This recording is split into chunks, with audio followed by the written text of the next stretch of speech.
Hello student, आज हम क्या डिस्कस करने वाले हैं। समजात तथा समरूप अंगों में क्या भिन्नता है। तो स्टार्ट करते हैं वीडियो। जैसे इसमें दिख रहा है समजात अंग। तो समजात अंग क्या होते हैं?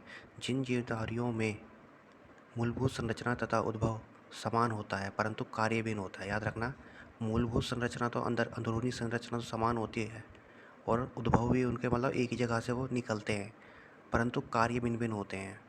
जिनकी बाह्य संरचना में भी भिन्नता भी आ जाती है, उन्हीं को होमोलोगस ऑर्गन कहते हैं।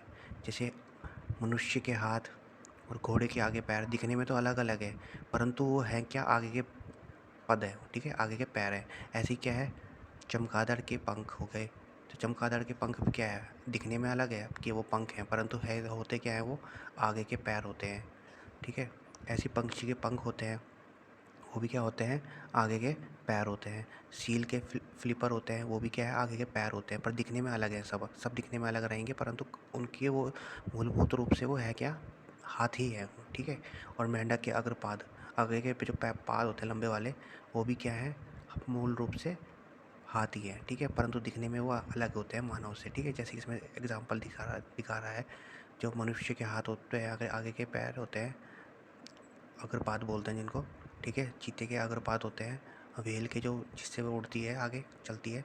और इन बैट जो मतलब चमगादड़ के जो पंख होते हैं, वो भी क्या होते हैं, हाथी होते हैं, ठीक है। तो ये सब के सब हाथी है मूल रूप से, परंतु दिखने में अलग अलग होते हैं। नेक्स्ट देखते हैं अब, इसके बाद आता है समरूप अंग। तो समरूप अंग क्या किनको बोलते हैं, जिनको हम समवर्ती अंग भी या एनालोगस ऑर्गन भी बोलते हैं।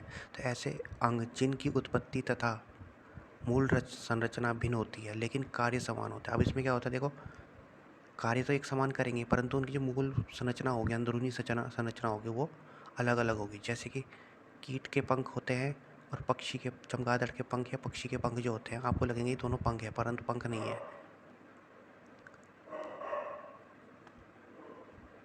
क्योंकि कीट के जो पक्ष कीट के जो पंख बने होते हैं वो काइटिन के बने होते हैं, ठीक है।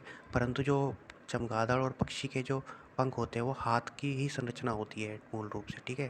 तो ये कोई, और जो कीट के जो पंख होते हैं वो केवल एक अलग से पार्ट निकला हुआ रहता है, जो कि अब हाथ पैर ये नहीं होते, ठीक है। ये केवल काइटिन के बने होते हैं। काइटिन इकट्ठा होकर किसका, पंख का निर्माण करते हैं कीटों में। परंतु पक्षी और चमगादड़ में क्या होते हैं, वो आगे के पैर होते हैं, वो जो दिखने में अलग अलग होते हैं। तो इसमें लिखा भी है, ऐसे अंग जिनकी उत्पत्ति क्या हो, उत्पत्ति और समूल संरचना भिन्न होती है, पर दिखने में समान है ये पंख, परंतु ये काइटिन का बना होता है और ये आगे के पैर बने होते हैं, आगे के पैर उससे बने होते हैं। तो ऐसे ही छोटे छोटे फैक्ट को जानने के लिए हमारे चैनल को सब्सक्राइब करें। Thank you for watching my video. Thank you.